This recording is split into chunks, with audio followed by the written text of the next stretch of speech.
Today, 1 billion people in the world are starving, and nobody gives a fuck. What caught your attention about what I just said?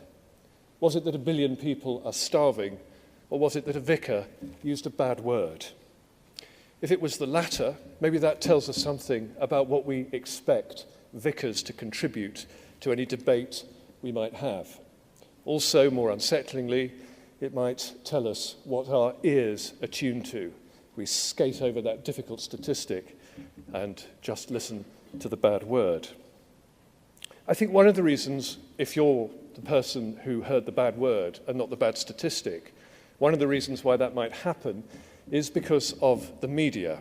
The media, that powerful, unaccountable organisation, if you can call it an organisation, that dictates the terms of the conversations we have, that sets the agenda for our debates, that licenses what it's okay to think or okay to feel about all kinds of things.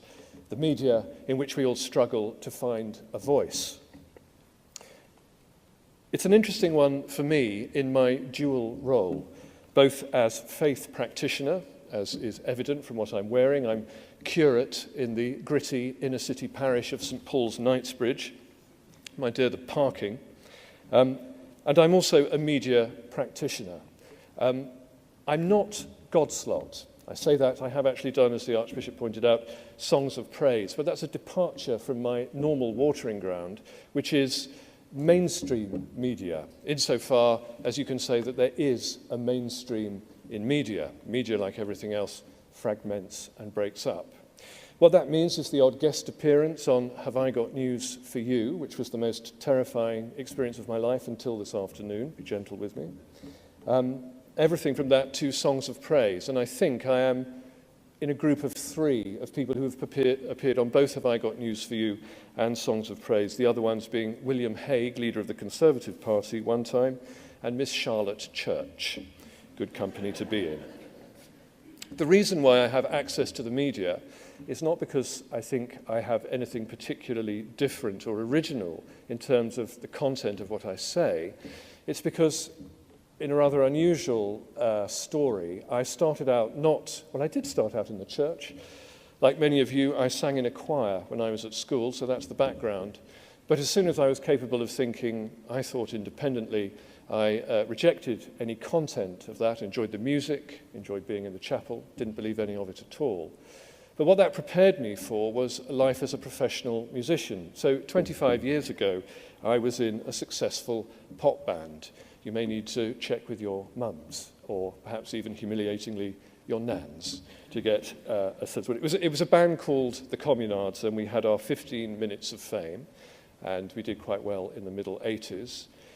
And then I stopped doing that and started working professionally, mostly for the BBC as a broadcaster. Being in a pop band and then working for the BBC were, I realise now, complicated strategies for avoiding getting ordained in the Church of England. But eventually such strategies failed, and I found my way towards ordination. I thought that would be giving up broadcasting and media, and so with a rather pleased with myself cry, I left that yellow brick road and turned towards the harder, narrower path of ordained ministry, little knowing it would lead me back to London and also back into the media, where it's a truism often observed that nothing makes you valuable to the BBC more than leaving it. It's certainly true. And when I came back to London, I found all of a sudden people were interested in employing me again, only this time, rather bizarrely, I was wearing a dog collar and had a different kind of role, different kind of job, which has meant that I've become, without quite planning it, a sort of faith representative, but of a rather unusual kind, in having access to mainstream media. Most people you see in dog collars, most people you see as faith representatives working in media do so in particular ways, called upon, like the Archbishop, to comment on matters of importance, national and international, church, and in the wider society. You get people delivering a thought for the day over the boiled egg on Radio 4, whereas I rather unusually pop up on Saturday Live, being Fee Glover when she's off sick or on her holiday. I don't have a strategy about this, but I have a sense that the thing to do is to wear my dog collar when I appear on television, and to be announced as the Revd Richard Coles when I appear on radio, the audio dog collar, if you like.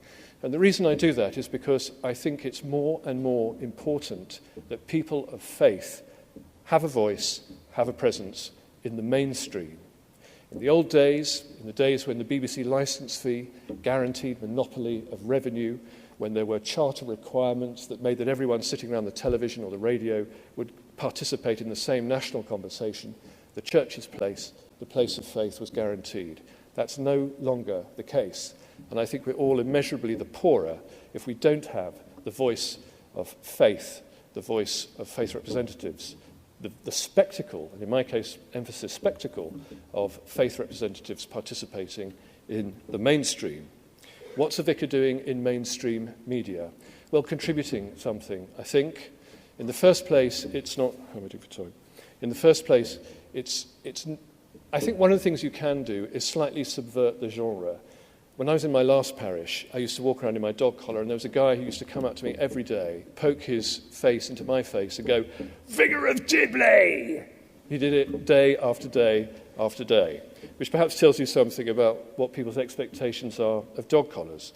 I think I might like to try to do is to slightly subvert people's expectations about what people in dog collars can and can't do, what they can say and what they can't say.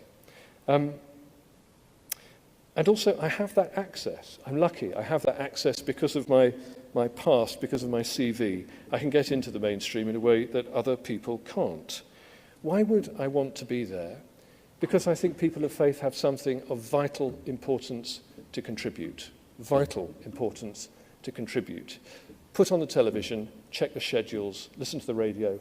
I picked up Metro this morning on the tube in the way in, and it was mostly preoccupied, first of all, with people someone spending 65 million quid on the Giacometti sculpture at Sotheby's, but mostly it was concerned with Peter Andre breaking down in tears, discussing his breakup with Jordan on Sky Television.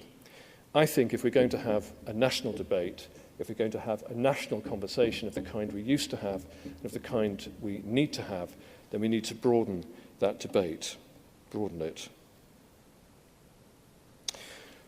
Really, I think, in a sense, in my last parish, I say I'm at St Paul's Knightsbridge now, one of the richest parishes in England, if not the world. My last parish was Boston in Lincolnshire, one of the poorest parishes in England. And I learnt something there about the value of being a visible presence. The church stood at the centre of that town, which was destroyed by heroin addiction. It had all the social problems you'd expect with a big urban centre. The one institution which was open and accessible and had any authority at all to people whose lives were unimaginably chaotic was the church, simply by being there, simply by having its door open, simply by witnessing to the circumstances, the predicaments, the suffering of the people who lived there, and, God willing, pointing to something beyond. I don't think you can overstate just how important that is, the visible presence of the church, of faith, at the centre of our public affairs. I'll just finish very quickly.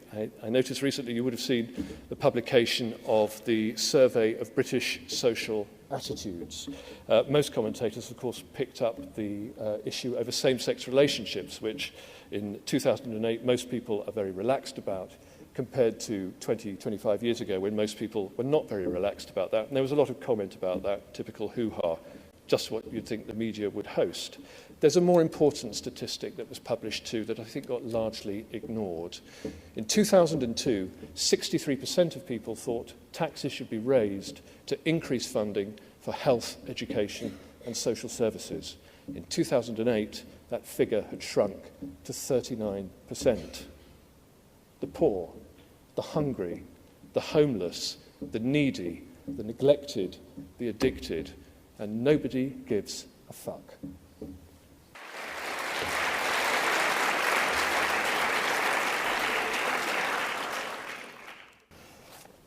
Good afternoon, everyone. It's good to be here. I've got PowerPoint, so I just need to set that up. There we go.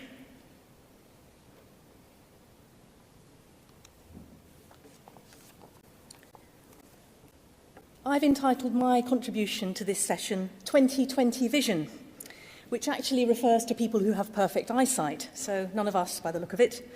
but I hope works today as a way of asking what kinds of trends in the study of religion, philosophy and ethics might we see emerging over the next decade. From where we stand in 2010, at the beginning of a new decade, what themes might we identify as potentially having a decisive effect on society as a whole, but in particular on those of faith and those of us who study them. And I've got 5 suggestions to put to you.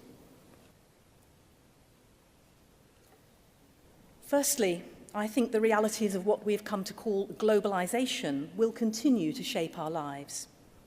Those of us who live in large cities, I live in Manchester and work in Chester, will already experience on a day-to-day basis the accelerating mobility of urban populations on a global scale. We all feel the impact of those flows of global migration in terms of the immense diversity of cultures, languages, and religious faiths around us. And it's perhaps nowhere more marked in that area of religious identity.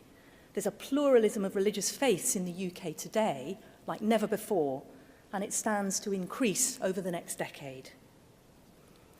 But alongside that awareness of globalization, our lives are still lived in and around local spaces and places. The experience of belonging to a particular neighbourhood and local community is intertwined then with that wider sense of inhabiting a global village, where the lives, journeys and stories of those around us might be shaped by economic, religious and political forces taking place on another continent, as much as they are by things down our own streets. And so this reminds us of how increasingly cultural and religious diversity amidst the complex intermingling of local and global cultures means we all have to learn to live with difference. My second trend concerns patterns of religious belief, membership and affiliation. What kind of nation will we be by 2020? How many of us will identify as religious and how many as non-believers? And what will that tell us about the nature of our society? Richard has mentioned the 2010 British Social Attitudes, which I commend to you. It has 2 good chapters on attitudes around religion. But if we're looking for evidence, as good scholars should, I think we ought to be keeping an eye in the next decade out for the results of the 2011 census. I think this will prove to be an intriguing source of evidence. My hunch, my prediction, and you heard it here first, is that it will provide a very different picture of the UK from that of the census of 2001, where the picture was broadly of around 2/3 of people identifying as Christian, however nominally. But I suspect that figure will fall, and we'll see an erosion of the number of people who identify as having some sort of Christian commitment. But equally, will we see a greater proportion of people explicitly identifying as atheists, skeptics, or agnostics? Time will tell, but I suspect we may see a widening gap between a minority of people who identify as actively religious or practicing a religion on the one hand, and a majority of those who are either relatively indifferent or even hostile to matters of faith on the other.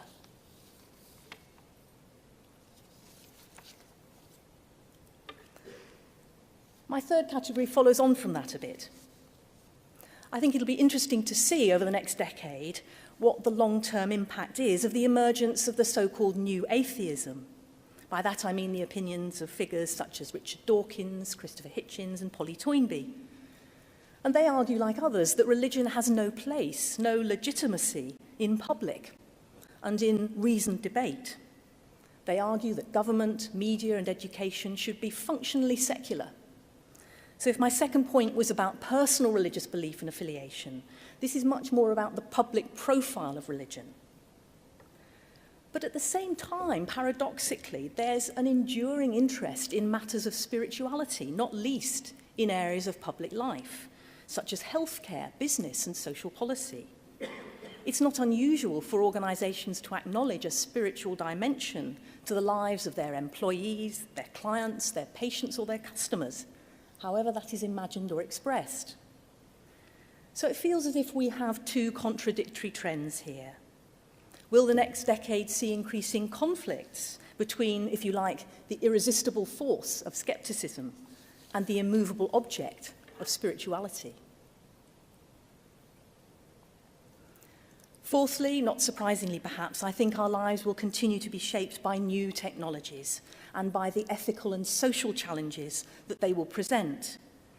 I think we're past the point where we can think about our technologies simply as mere tools and think about the way they actually shape and determine our experiences of what it means to be human.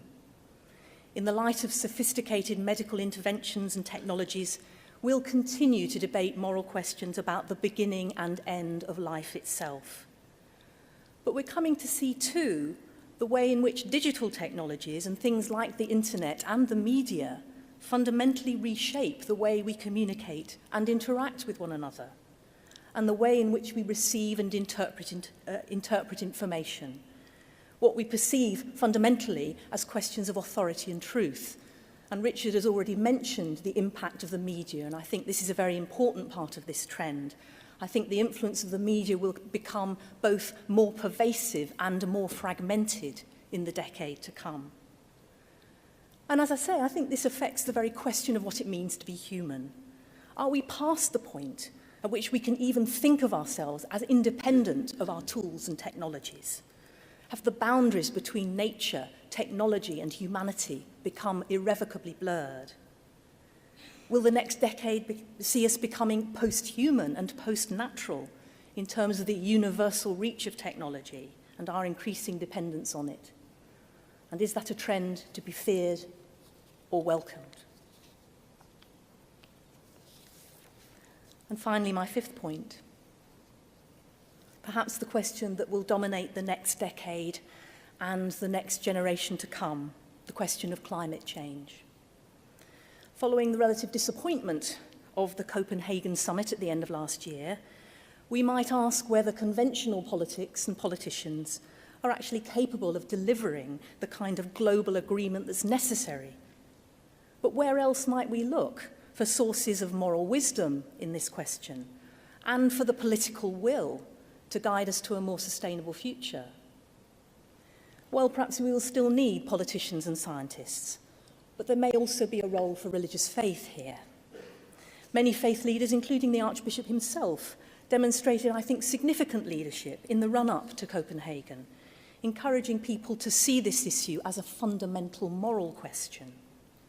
And we know also that faith communities are very effective, as Richard again suggested, at mobilizing people for change, both at a local and a global level, whether it's in relation to questions of debt relief, global poverty, or climate change. So we may actually see a more decisive intervention from faith-based organizations in this respect, and a renewal of ethical debate from many quarters around this crucial issue in the decade to come.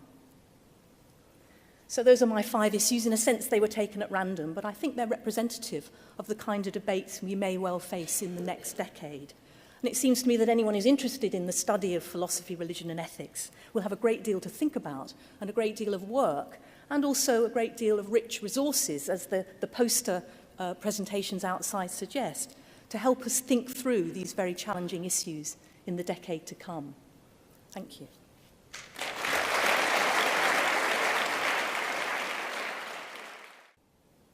I want to begin by taking you back to one of the 20th century stories that has most impacted my own thinking in recent years.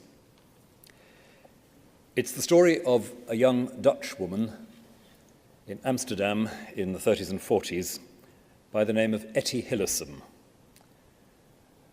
a Jewish intellectual, a young woman who'd studied languages and philosophy, was particularly fascinated by the Russian language, and actually was making a living in her mid-20s as a teacher of Russian. Somebody whose Jewish heritage didn't matter a great deal to her. It wasn't a religious family, and she was quite interested in what we might now call New Age-style spiritualities and healing techniques. She was fascinated by psychoanalysis. She led what people like to call a full and rich life. That is, she had lots of affairs. And her life was generally not what you'd expect from somebody who was just about unknown to her to become a really rather significant figure in the religious life of the 20th century. We know about her because of the journals and letters that were collected and eventually published many, many years after her death. The complete version was only published about 10 years ago, I suppose. But if ever you come across a book with the name of Ettie Hillerson on it, it's worth it. She was in Amsterdam when the Germans invaded. And so, of course, being Jewish, she was eventually, with her family and some of her friends, rounded up at Westerbork, the transit camp for Auschwitz. The last of her letters is something that she passed through the slats in the train as they started moving people out from Westerbork to Auschwitz, where she died a few months later. In the letters that she wrote and the journal entries she made in the last few months of her life, two themes are beginning to come into focus for her. The first is that she discovered, to her horror and amazement, that she felt she had to kneel down sometimes when she was in her room on her own. I don't quite know what's going on, she said, and I always said that I would never kneel down. It's one of those things that, stupid religious people do. And yet, in the middle of the appalling tension and fear, the brutal oppression that was going on in Amsterdam, she felt she had to make some physical gesture of acknowledging the fact that the universe was not controlled by the Nazis. So she knelt down, not knowing what she was kneeling to, and not knowing if she was speaking to anybody or if anyone was speaking to her, but knowing that she just had to kneel down. It's a small thing, but she writes about it again and again. She returns to it again and again in her journals because she's surprised at herself and rather shocked. She, free-thinking, free-living, 20th century intellectual, suddenly doing this bizarre, exotic, religious thing. And the second thing that sort of bore in upon her in those last months is again what she describes in the last journal entries and some of the very last letters she ever wrote. She said there she'd never been religious, but she'd come to the conclusion, and this is her phrase, somebody's got to take responsibility for God in this world. And by that she meant that in a world where dehumanizing forces were at work everywhere, where everything seemed to be moving towards ironing out humanity itself, somebody had to take responsibility for living as though there were another frame of reference, another set of standards, another reality, once again, not controlled by Hitler. Somebody's got to take responsibility for God in this world. Somebody's got to live as though all those things tied up in the language of God were really true after all. All those things about profound self-emptying respect for the image of God in humanity, all those things about forgiveness and reconciliation, and all those things about behaving humanly even when there seems nothing to hope for. And so she went off to Auschwitz, the woman who'd learned to kneel down and the woman who'd decided to take responsibility for God in this world. And I talk about Ettie Hillerson, indeed I talk about her probably far too much because she's such a compelling figure. I talk about her because very often when we hear language about faith, the first things that might come to our minds are slightly odd opinions held by individuals with whom, fortunately, we don't have too much to do. As I've sometimes said, faith in the language of government and administration, faith tends to mean exotic people, usually with beards and funny clothes, who are a bit of a social nuisance one way or another, and if you don't take great care, they'll kill each other, and if they don't kill each other, they'll probably kill you. So you've got to be very nice to them and also very careful with them. And that's faith. You'll understand why I'm not completely convinced by that version of things. And you may understand why, having started with Ettie Hillerson, I think there's a bit more to be said about faith than that. In the case of that extraordinary woman, faith wasn't just a strange, exotic opinion that you hold in your head.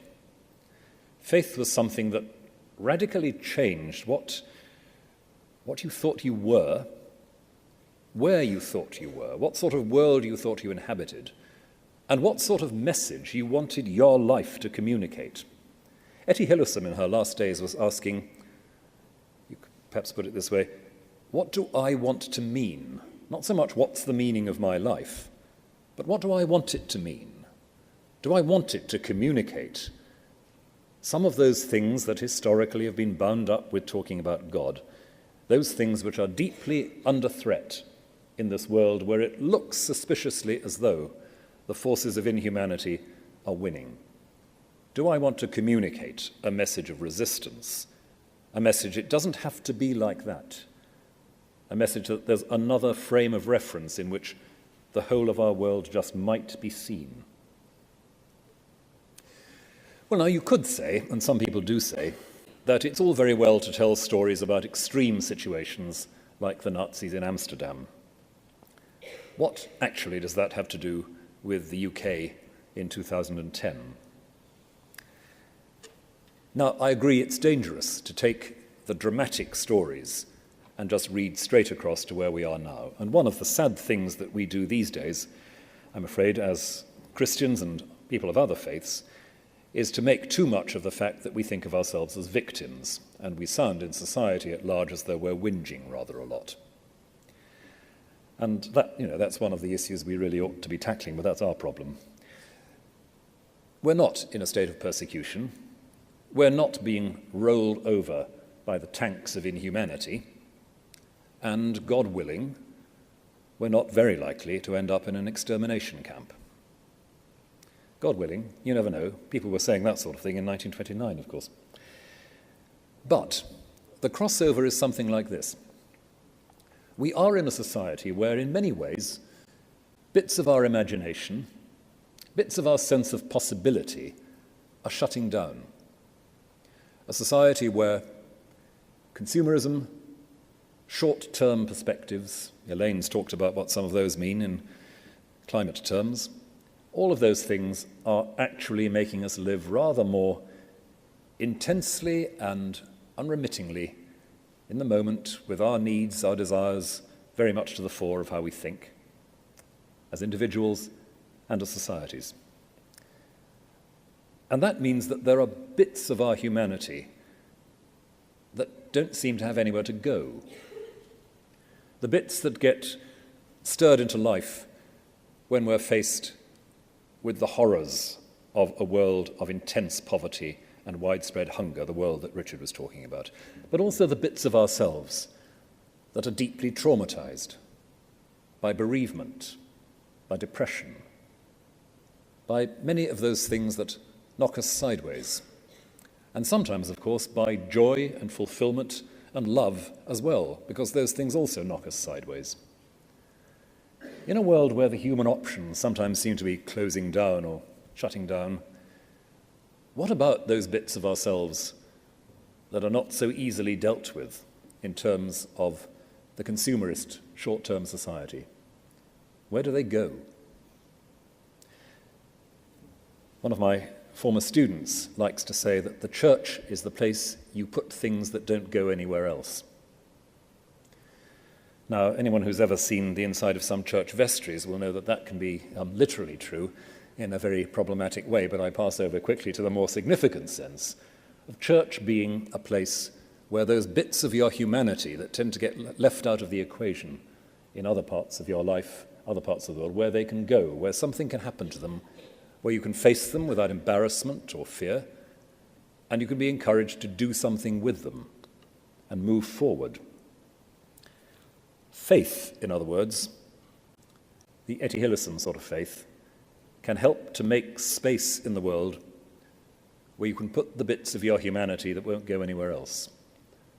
And as a result of that, actually become something more like fully human. And it's only in that context, I think, that you start talking about what people believe. It's important, it's extremely interesting, and it's vital for the whole thing to go on. But if you start by asking, well, what are the opinions that religious people have, or what are the beliefs they have, you may never quite get to what seems to me the crucial point. What is it like to live a life of faith, to kneel, to take responsibility for God, to make space in the world for things that won't go anywhere else? I had a friend, now dead alas, who was for 26 years the senior consultant psychiatrist at Broadmoor, the criminal mental hospital. His daily work was with mostly psychotic killers. He managed to get the Royal Shakespeare Company to visit Broadmoor, and he, with some of them, wrote a wonderful book about the experience of performing Shakespeare in front of an audience of psychotic murderers, and why Macbeth proved to be not quite what they'd thought it was in that sort of context. It was, all in a day's work, so to speak. But Murray Cox, this wonderful psychiatrist, used to say his favourite line in the whole of Shakespeare was from The Tempest: "What seest thou else?" You know what you see routinely, but what seest thou else? What else can you see? As soon as you settle down with thinking you've seen what there is to see about human beings, you're in danger of closing down the options, closing down the imagination. Faith is one of those crucial things that allows you to see something else, not something extra, but to be in touch with some depth or dimension of reality which changes the whole landscape, allows you to see that it doesn't have to be like this, that human beings are more than they seem to be, that the future is not a closed repetition of the past. And that, I think, is part of what Ettie Hillerson was talking about. To take responsibility for God is to live in such a way that it looks as though there's something else to see. Not a little extra religious bit of reality, but something that casts light on everything and reshapes the landscape and the lives of people around you. And while, as I say, we're not living in Amsterdam in 1944, thank God, we are living in a world where the closing down of the imagination is real enough. The closing down of the imagination, and often of compassion too, back to what Richard was saying. Do we need something that keeps that something else open? I think we do. How exactly we talk about it, how we organize it, how we relate to it, there will be, I guess, several hundred different opinions in this hall. But we might at least ask the basic question: do we need that dimension? Do we need somewhere to put the things that won't go anywhere else?